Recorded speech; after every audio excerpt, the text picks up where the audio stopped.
नमस्कार दोस्तों, मैं रिंकू यादव। आप देख रहे हैं एसआर न्यूज।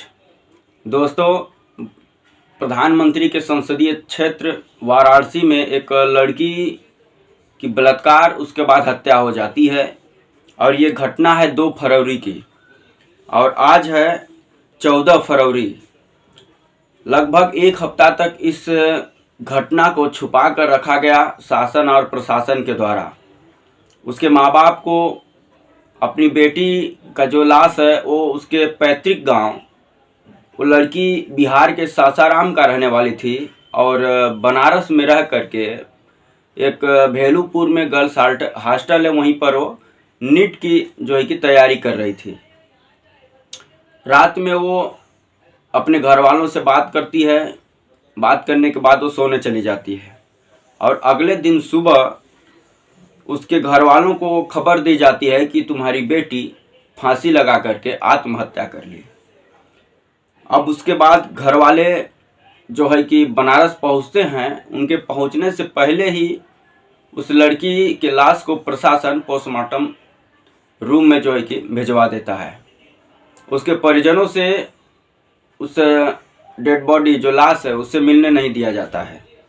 उसके बाद आनन फानन में पोस्टमार्टम के बाद जब परिजन बोलते हैं कि हम अपने बेटी का शव अपने पैतृक गांव बिहार के सासाराम लेकर जाना चाहते हैं, तो बनारस पुलिस के ऊपर ये आरोप उस लड़की के परिजन लगा रहे हैं कि आनन फानन में बिहार सासाराम लाश को न ले जाने दिया गया और बनारस के ही मणिकर्णिका घाट पर प्रशासन द्वारा दबाव बनवा करके अंतिम संस्कार करवा दिया गया। आप सोच सकते हैं, उत्तर प्रदेश के जो मुख्यमंत्री हैं वह कानून व्यवस्था की बात करते हैं और ये कोई पहली घटना नहीं है कि किसी के परिजनों को उसकी बेटी का लाश जो है कि ज़बरदस्ती अंतिम संस्कार करवाया गया हो शासन के द्वारा। आप सबको हाथरस की कहानी याद होगी कि कैसे एक दलित बेटी को शासन प्रशासन द्वारा तेल छिड़क करके उसका अंतिम संस्कार करवा दिया गया था। उसके परिजन बार बार विनती करते हैं कि एक बार बेटी से का जो है कि चेहरा दिखा दिया जाए, लेकिन तो उत्तर प्रदेश सरकार और शासन के लोग ज़बरदस्ती उस लड़की का अंतिम संस्कार कर देते हैं और यही कहानी वाराणसी में भी हुई है। क्या छुपाया जा रहा है, ये जांच का विषय है। सासाराम की रहने वाली थी लड़की। शासन और प्रशासन के लोग इतनी जल्दबाजी में क्यों होते हैं कि जब किसी लड़की की हत्या होती है, उसके साथ दरिंदगी की जाती है, तो लाश को इतनी जल्दी जलाने के लिए शासन और प्रशासन के लोग परिजनों के ऊपर दबाव क्यों बनाते हैं, एक जांच का विषय है।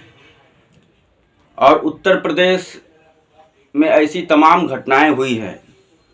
हाथरस तो मानो एक नेशनल न्यूज बन गया था और आप सबको पता होगा कि कैसे उस दलित परिवार के लोगों को मीडिया से दूर रखा गया था और घर में एक प्रकार से हाउस अरेस्ट कर दिया गया था। वो लोग ना किसी से मिल सकते हैं, ना कहीं जा सकते हैं, ना मीडिया से बात कर सकते हैं, ना नेताओं से बात कर सकते हैं। तो तमाम बंदिशें उन लोगों के ऊपर लगा दी गई थी और लगभग हफ्ता से 10 दिन तक हाथरस में तमाम मीडिया के लोग, तमाम नेताओं, तमाम पार्टियों के नेता उस परिवार से मिलना चाहते थे, लेकिन तो शासन प्रशासन के लोग उस परिवार को एक प्रकार से हाउस अरेस्ट करके रखा था, किसी से मिलने नहीं दिया। और ऐसी घटना उत्तर प्रदेश में पहली बार नहीं हुई है। अयोध्या में भी पिछले हफ्ता एक दलित लड़की के साथ बलात्कार हुआ था और उसकी हत्या कर दी गई थी, जिसमें 3 लोगों की गिरफ्तारी हुई है। और गिरफ्तारी से पहले अयोध्या के जो सांसद हैं अवधेश प्रसाद पासी, वो प्रेस कॉन्फ्रेंस करते हैं और उसमें उस दलित बेटी के दुख और दर्द को बयां करते हुए मीडिया के सामने रोने लगते हैं। उस पर उत्तर प्रदेश के मुख्यमंत्री योगी आदित्यनाथ का बयान आता है कि ये तो घड़ियालू आंसू है।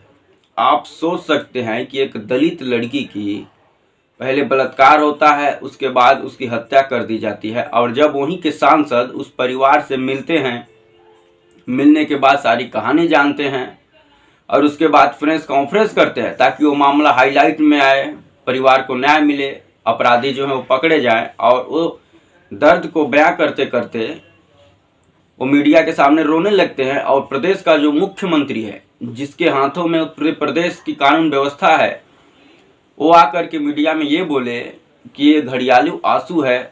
तो आप सोच सकते हैं कि अपराधियों का मनोबल बढ़ेगा नहीं तो और क्या होगा। और बनारस बेचू में भी बीजेपी के आईटी सेल के द्वारा, जिसमें 3 लोग शामिल थे, एक लड़की के साथ छेड़छाड़ करते हैं और उसको बीजेपी तुरंत मध्य प्रदेश के चुनाव में लगा देती है। और उसके बाद अभी पिछले महीना ही उन लोगों का बेल हो जाता है। तो आप सोच सकते हैं कि भारतीय जनता पार्टी किस प्रकार से दंगाइयों के समर्थन में, बलात्कारियों के समर्थन में, बहन बेटियों के इज्जत के साथ जो खेलता है उसके समर्थन में कैसे खड़ी है, ये कोई बताने की ज़रूरत नहीं है। पिछला रिकॉर्ड जितना है वो आप चेक करेंगे तो सब समझ में आ जाएगा। हाथरस में जो आरोपी है, बीजेपी का ही विधायक कुलदीप सेंगर, किस प्रकार से भरपूर कोशिश की गई उसको बचाने की, लेकिन जैसे ही ये मामला हाईलाइट में आया, मीडिया भी संज्ञान ली, तमाम पार्टी के नेताओं ने भी इस मामले को देखा, तब जाके आनन फानन में, लेकिन लास्ट तक बीजेपी उस अपने विधायक को पार्टी से बर्खास्त नहीं करती है, पार्टी से निकालती नहीं है। हालांकि उसको कोर्ट द्वारा सज़ा दी जाती है, लेकिन इतना सब हो जाने के बाद बेचू में आईटी सेल के जो बीजेपी आईटी सेल के जो 3 कार्यकर्ता थे, वो एक लड़की के साथ छेड़छाड़ करते हैं। उसके बाद तुरंत उन लोगों की ड्यूटी मध्य प्रदेश के चुनाव में लगा दी जाती है कि पार्टी का चुनाव प्रचार करना है। वहाँ से पुलिस के लोग गिरफ्तार करके लाते हैं, लेकिन अभी पिछले महीने ही उन लोगों को बेल दे दी जाती है।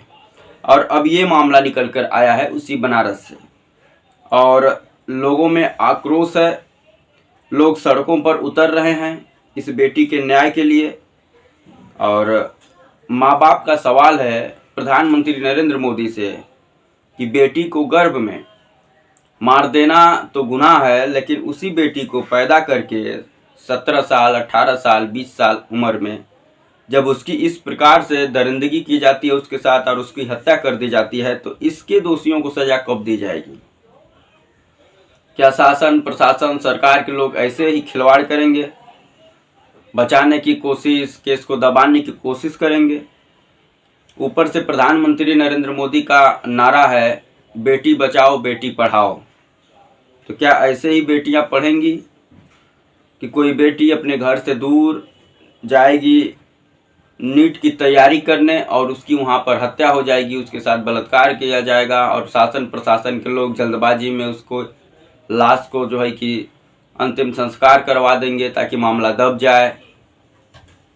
तो ये सबसे बड़ा सवाल है। और उस उत्तर प्रदेश में ये सब हो रहा है जहाँ के मुख्यमंत्री डींगे हाँकते हैं कि यहाँ पर कानून व्यवस्था काबू में है, गुंडे या तो ऊपर चले गए या तो प्रदेश छोड़कर भाग गए, तमाम प्रकार की डींगे हाँकते हैं। उस उत्तर प्रदेश की ये तमाम घटनाएं हैं जहाँ पर बहन बेटियों की इज्जत के साथ सरेआम खेला जाता है और उसके बाद उसके अधिकारियों को, उनके अपराधियों को बचाया भी जाता है। और ना सिर्फ बचाया जाता है, उत्तर प्रदेश के मुख्यमंत्री आके उनके समर्थन में जो है कि ये बोलते हैं कि ये तो घड़ियालू आंसू है। तो दोस्तों, इन सब घटनाओं पर आपका क्या राय है कमेंट कर ज़रूर बताएं। और वीडियो अच्छा लगे तो लाइक कर दें, चैनल पर सब्सक्राइब कर दें चैनल को, और फेसबुक पेज पर देख रहे हैं तो पेज को फॉलो करना ना भूलें। जय हिंद, वंदे मातरम।